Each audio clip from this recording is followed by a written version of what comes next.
This is back to being very self-aware and being very conscious of it. My husband is one of these people, and every once in a while he'll be doing something. I'll say, so how long do you think you spent on that? Because I know he thinks either he spent a very tiny bit, usually, or a very long bit. But almost always it's a very tiny bit. Are you feeling overwhelmed, stuck, or uncertain about how to grow your business without sacrificing what really matters most? Welcome to The Business You Really Want, the show for women ready to build a sustainable, fully aligned business. Aligned with what, you ask? You, your values, your life. Seriously, it is possible. I'm Tonya Kubo, and along with business advisor extraordinaire Gwen Bortner, we're here to show you how.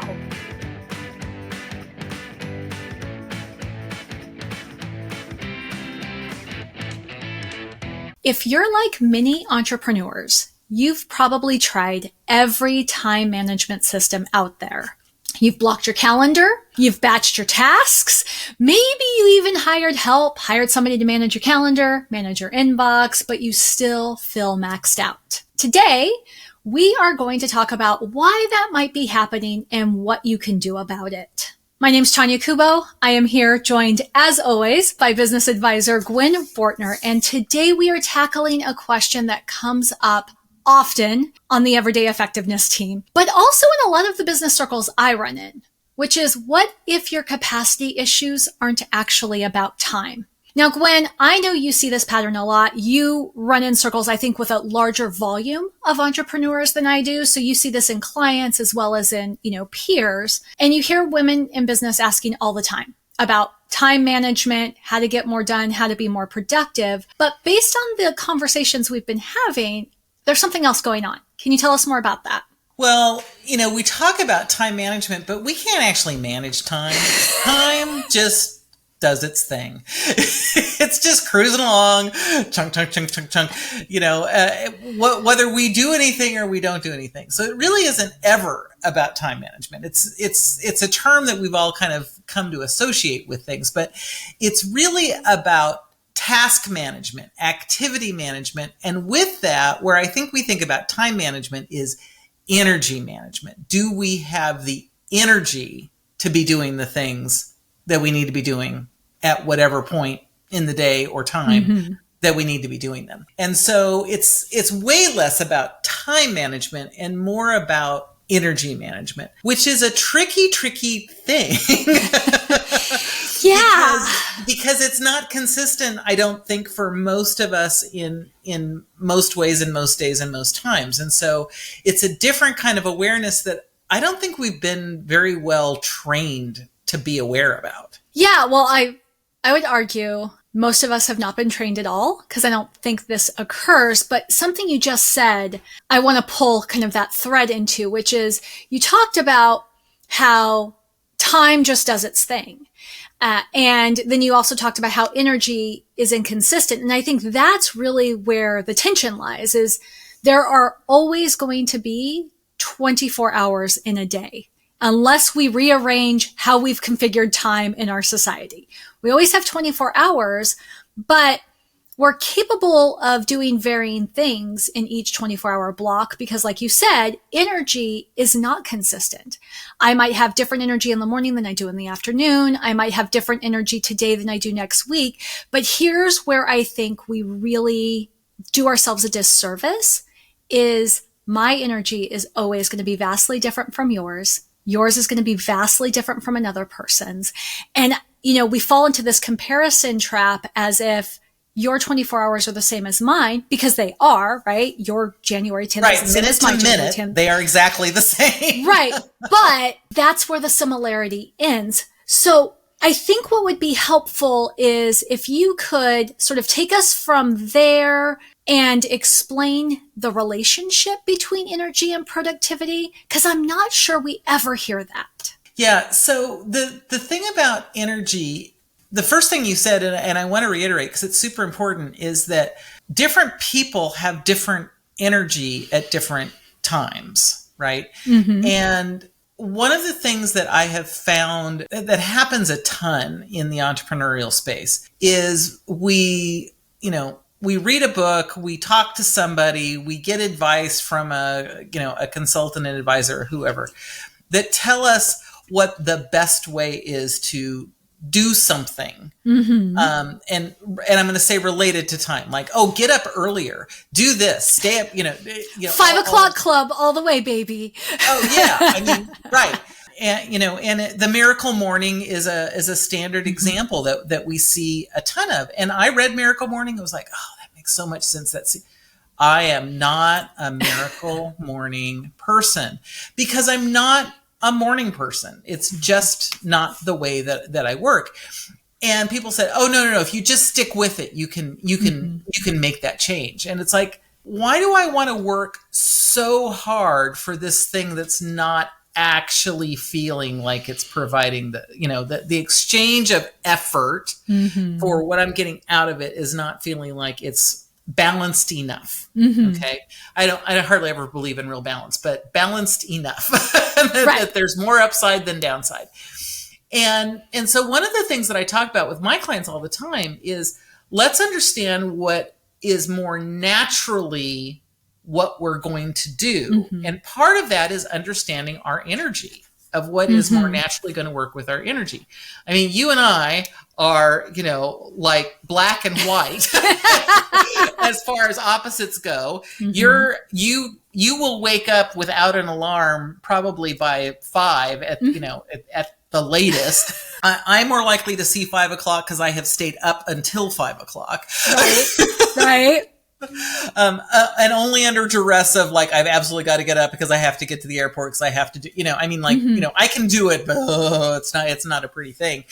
And so knowing that and not, our relationship isn't such that it can be appropriate, but me not saying, well, yeah, no, you can't work then because I'm not working then. And that would be really unhelpful. Now, do we both have to have energy when we're doing this? Yes. We do. Right? So we do have to find a place where we can match, but understanding that our energy levels are completely different. And when we have the energy to do certain things. Now, this is the tricky part because we're not taught to pay attention to our energy. We're just not. No. You have to go to school. You have to be at school at such time. We get into those kind of cycles that are established by society that are not based on necessarily anything specific. I mean, there may be some, real outstanding guidelines, but we get into those habits and we think, well, then we should work from 8 to 5 with an hour break for lunch because that's what we've been told that employed people do. But that's not necessarily true. I mean, that's not necessarily the best answer or the right answer. If I had my way, I probably wouldn't start work until 10:30 or 11. But I have a lot of clients on the East Coast, which means it would be the end of their day. And if they're like you and tend to get up earlier anyway, it's like way at the end of their day. They're already brain dead by then. Yeah, exactly. And so not as helpful. Now, I could also make a choice to say, then they're just not my clients. But I haven't made that choice yet because I'm okay starting a little, before 11. I was like, you are okay starting 9 and later. Well, I actually started 8. I started 8. Ooh. I prefer 9, but I started 8. Okay. I would never put anything on your calendar at 8. Because you actually know my energy's better. And I'll occasionally do 7 for something really, really unusual. But that's really understanding what my energy is. But it took me a really long time to understand that. And it was by paying attention. I mean, really paying attention to what that energy was and when it was. Most people would say trying to do, focus kind of work at 2 or 3 in the afternoon is just folly. And I think for probably a huge percentage of the people in the world it is. But I'm actually really good at that time. That's actually a really good time for me to be able to do focused kinds of work. And so if your natural energy runs different than what society says is normal, that makes it all the worse because you don't know how to adjust for it. Right. But the key is to be paying attention. And then, a third thing or fifth. I don't know how many things I've talked about. The 18th thing that we can 1 million. exactly, the 1 billionth thing that we can add into the equation is our own biological cycles. Because that actually plays in as well. And I've noticed there's a number of consultants that I've seen now that's actually their focus, is helping you understand what your biological energy is and helping you line up your work to more align with your biological energy. And then depending on how you feel about astrology and all of those things, there's all of the cycles that are going on with the planets and the moons and so there's a lot of things that can be playing into this energy equation. So even when you figure out kind of your generic energy equation that works a lot of time, it may not work all the time. Yeah. So it's not an easy answer, which of course is always my answer. Right. But, in answering my question about the relationship with energy and productivity, you brought up something that I think it's a meaningful real world example, right?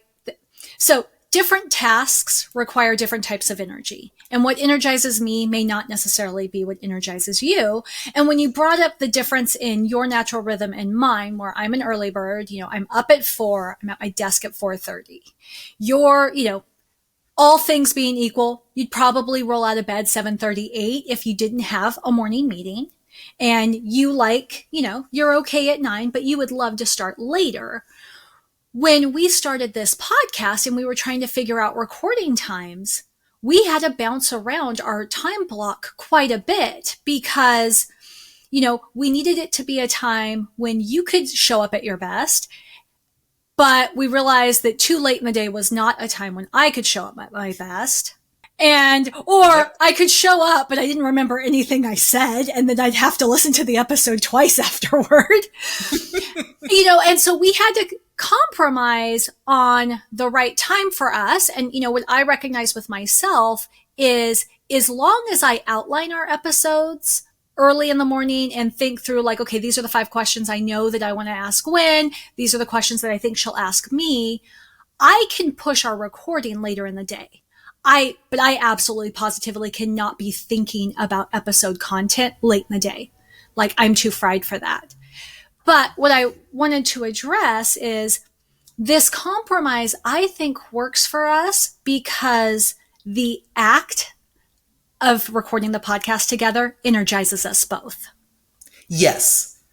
And that's another piece that you brought up that's super, super important, which is what kinds of work makes sense for you to do when, right? Another, classic example of, best practice, and you know how I feel about best practice. Best practice is usually just common practice, is the whole eat the frog first thing. Do the hard thing first. For some people, that is a fabulous idea because they know getting the big thing passed gives them, the energy to do all of the other things. And if they're doing all of the other things, by the time they get to the big thing, they're like, I just don't have energy for it. I'm going to put it off yet another day, right? That's a perfectly valid example. But I also know for a lot of people, that just keeps them from getting started at all, right? And what they actually need is 2 or 3 tasks that are so easy that it just eases them in to their workday. And for me, I'm not an eat the frog at any particular time of person. There's certain times it's like, oh, I've got space to eat the frog here. This is where I'm going to eat the frog. And sometimes it's like, no, I really know I need to concentrate. I'm going to look for this time. But I do know that I will never eat the frog first thing because I will not show up at my desk until I absolutely have to show up. And the frog does not require me to show up. Right. Yeah. So it's all the things of understanding where the energy is and what works. And just because someone says, oh, this is the best way to do it.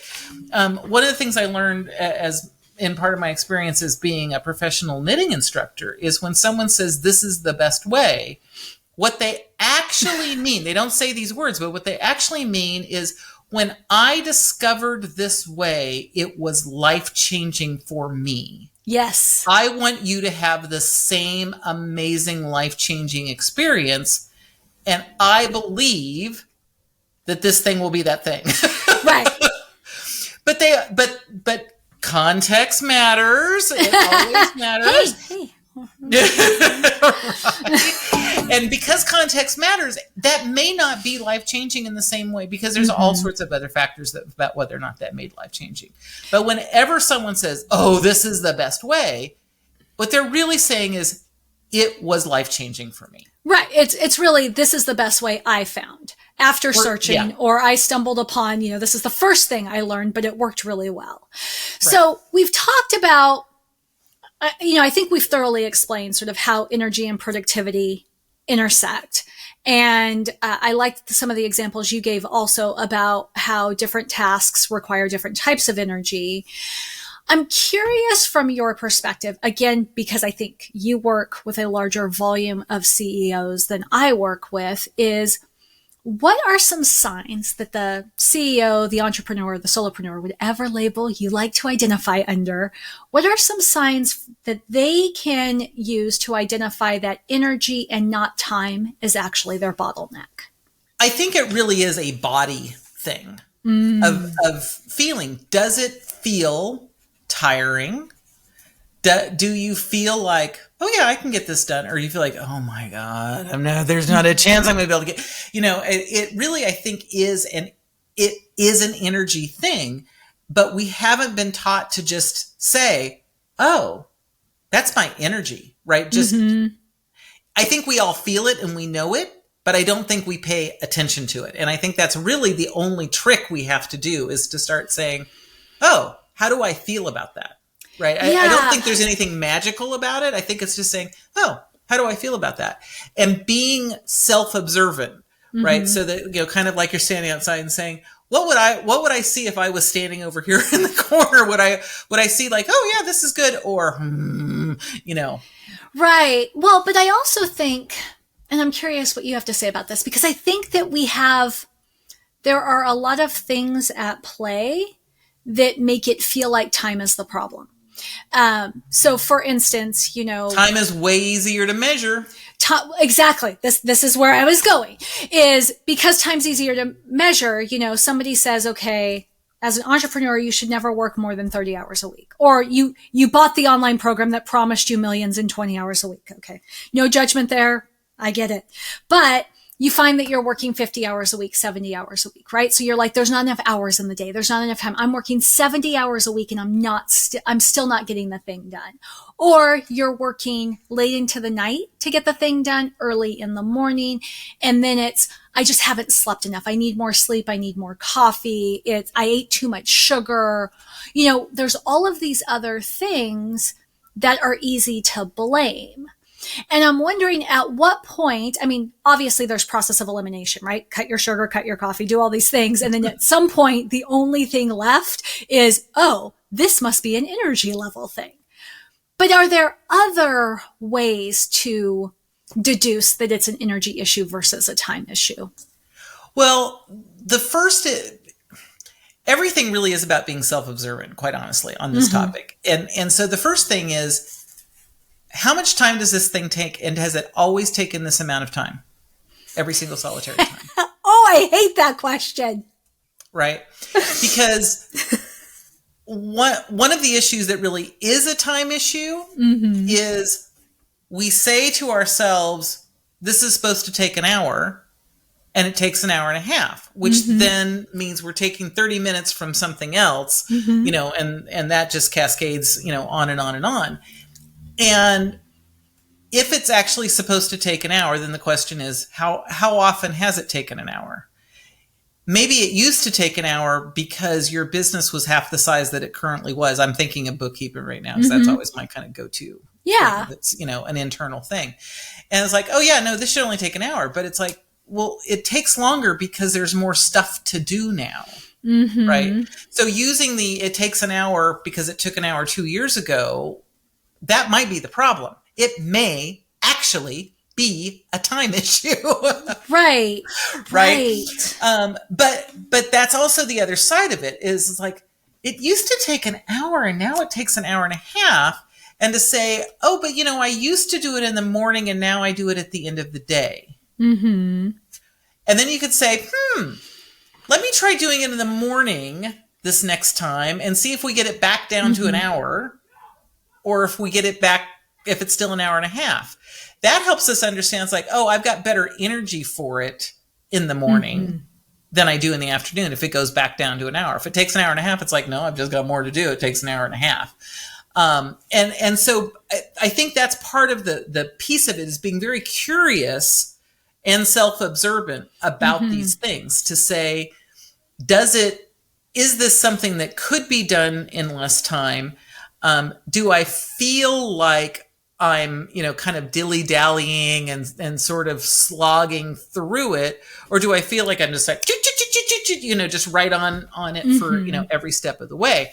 And being aware, if I do it at a different time, does it feel differently, for those things? But I do think there is a combination of, sometimes our energy is taken away because of the time, because we haven't actually allocated enough time for the thing. Yeah. And so we're creating this undue pressure that actually is creating the anti-productivity pressure. And so it is a time thing, but it also becomes an energy thing. I just feel like I can't get everything done. Well, is it because you just have too many things to do? Right. Is it because... Or are we just not maximizing? Yeah. It's like, is it because you are spiraling about all the things that you should be doing, or that you should be moving faster, or whatever? So I like this because I feel like we're getting to this place of like providing some practical strategies for managing energy. So one thing you said, things, you did not say these exact words, but things take the amount of time they take.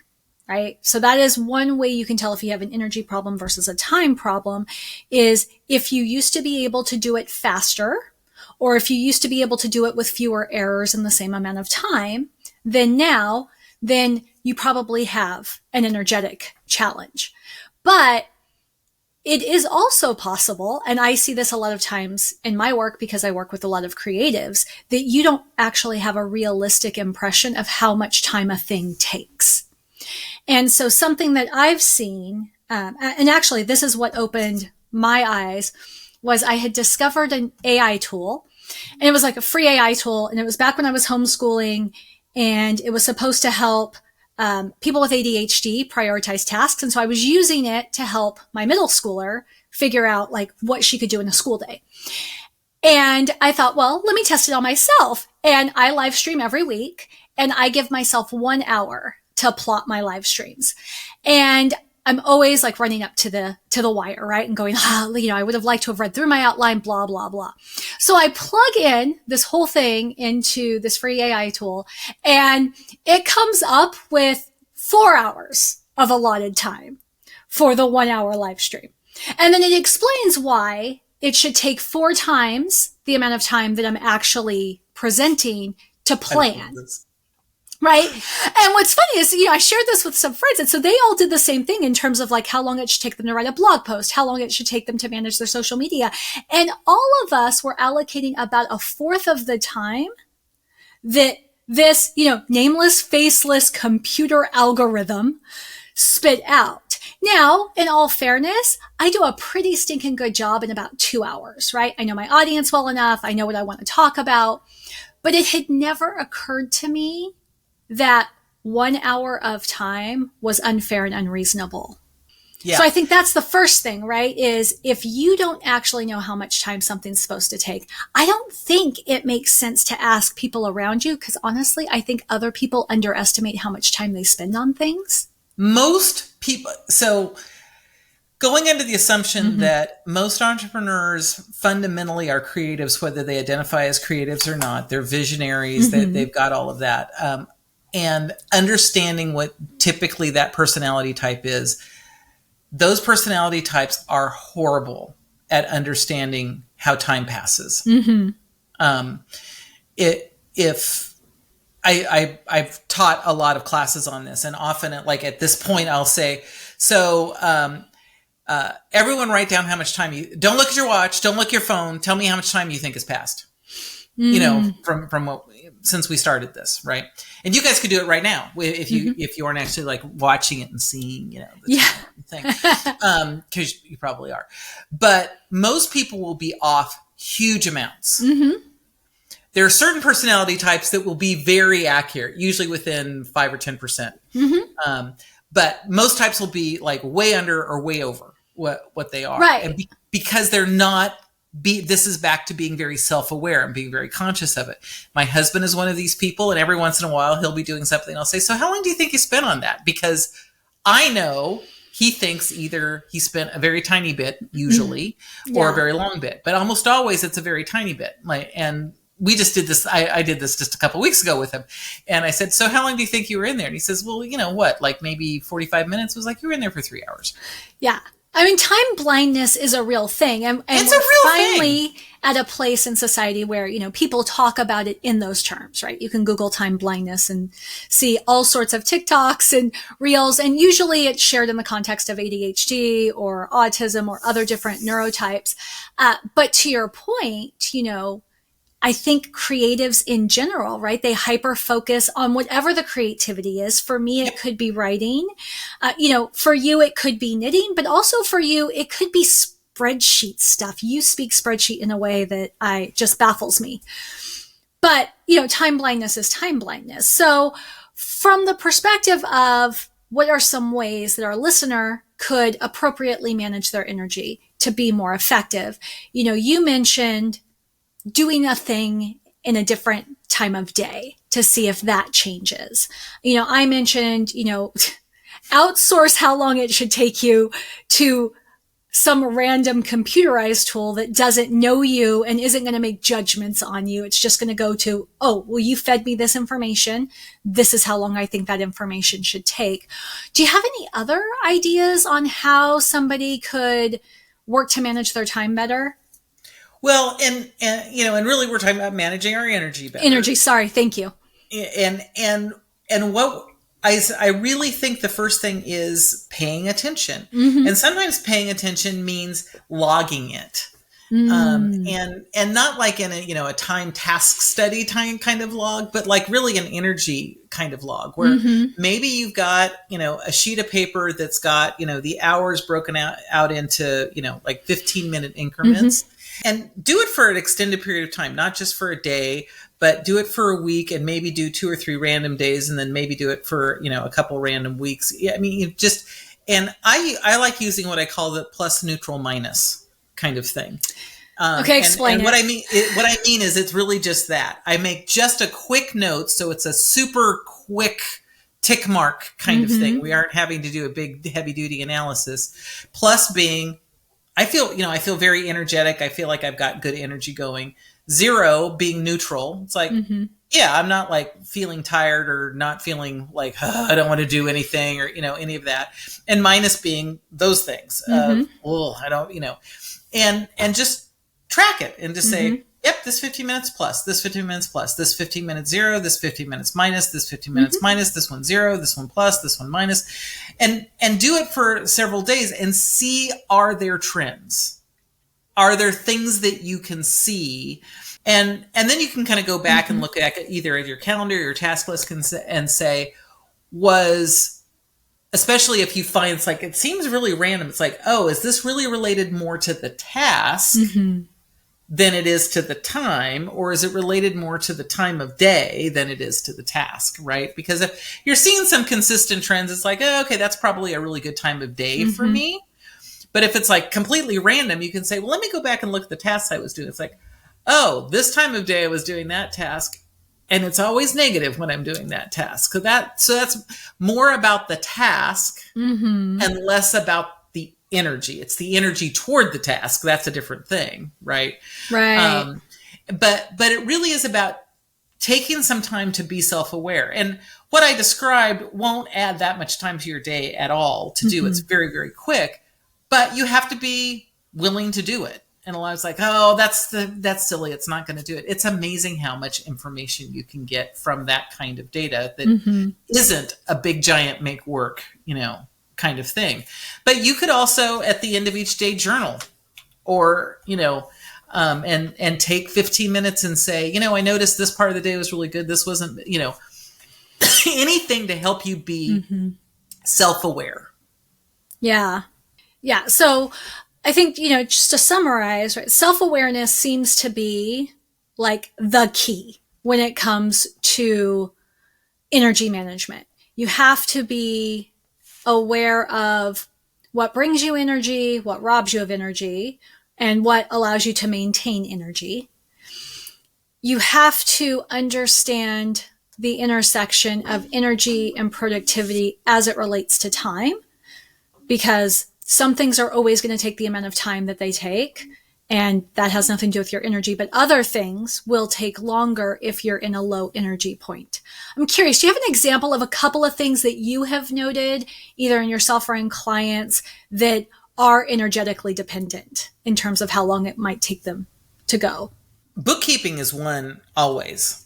Okay. Any sort of that true administrative thing. Okay. Unless you thrive on it, which most entrepreneurs do not. I mean, like that's a really, really, really rare that, you've talked about. I'm a weirdo in that area. I actually like doing, some of those kind of things. But for most folks, it's low energy. They don't like it. And so it's one of those things of like, can you do it faster at higher energy, or will you just waste good energy on your bookkeeping? Right. And that's the other piece, is like, can I actually benefit from using what I'm going to call good energy as opposed to, low energy. Right. Cause I've had some folks say, oh, well then I'll just do that when I've got good energy. And it's like, no, that you're wasting it, because it's just going to sap it out of you. It's just going to just suck it, like a giant hose, giant vacuum hose right out of you. So understanding those kinds of things is helpful.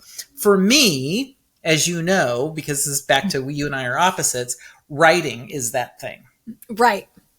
Right. So it's not good for me to use writing type things when my energy is really, really good, because it's not going to make it that much faster. It's just not. Right. But because I'm a weirdo and I actually like my bookkeeping, I can get my bookkeeping done faster if I'm doing it during good energy times. Okay. So that's helpful. Anything else you think listeners need to know on this topic? I really think your summary is it, and that is, you've got to be self-aware. And you need to realize that energy piece plays so much more into time management, task management, productivity, all those things where we don't really talk about the energy piece. But the energy piece is probably a much bigger element than what we typically give it credit for. And if you start being self-aware about it, you will start seeing that you find more time because you're using your energy better, and are getting more done and feeling better about it. Because that's, of course, the other thing, is if you can finish the day, energetically in a positive space, that makes it so much easier to go into day number 2. True. Very true. Okay, Gwen, thank you so much for having this conversation. It's another example of conversations behind closed doors that need to be brought more out into the open. And, listener, whether you are just starting to feel the pinch of growth, or if you've been struggling with capacity issues for a while, I hope that we have helped you to understand where your energy and observing where the energy comes from and where it doesn't is crucial for building sustainable success. Packing more in your day, hear me, please. Packing more in your day rarely drives the outcomes you would expect. Instead, right, we see it all the time. Instead, the true productivity hack, if there ever was one, is to match your energy with your business demands in a way that feels good and produces results. The tension between balancing time and energy is delicate, or at least it can be delicate, and it might require some outside perspective, because if you're anything like me, you are harder on yourself than anyone else around you. Now, if you want some low-key, super low-key outside perspective, we have Insight to Impact. It's our premium weekly accountability subscription that helps you gain clarity on your business one reflection at a time. Each Friday, you receive a thought-provoking question in your inbox that will invite you to examine a specific aspect of your business. When you respond, you get personal feedback to implement positive change. If you don't respond, that's fine. We're back in your inbox the following week. So if you want to check this out, head over to everydayeffectiveness.com/impact and you can learn more. Thanks for tuning in to The Business You Really Want with Gwen Bortner. I'm Tonya Kubo, reminding you that sustainable success is within reach. Make sure to subscribe to the show and visit thebusinessyoureallywant.com for more resources. Until next time, keep dreaming big and acting with intention.